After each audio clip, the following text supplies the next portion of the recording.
မိမိတို့ရဲ့စိတ်ဟာဘာကြောင့်တနေ့ကုန်လွန်ပြတ်နေရတာလဲအဖြေကတော့အာရမဏပစ္စည်းကြောင့်ပါပဋ္ဌာန်းဒေသနာတော်မှာအာရမဏဆိုတာအာယုံကိုပြောတာပါတောင်ဝေးမပါပဲလမ်းမချောင်နိုင်တဲ့လူကိုကြီးလိုပဲစိတ်ဆိုတာလည်းအာယုံတစ်ခုခုကိုအမိမပြုဘဲနဲ့မဖြစ်ပေါ်နိုင်ပါဘူးမျက်စိကမြင်ရတဲ့အစင်းနားကကြားရတဲ့အသံ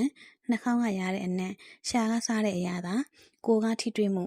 စိတ်ကကြံစည်တဲ့အတွေးတွေဒီလိုအာယုံ6ပါးကစိတ်ကိုဆွဲဆောင်နေတာပါ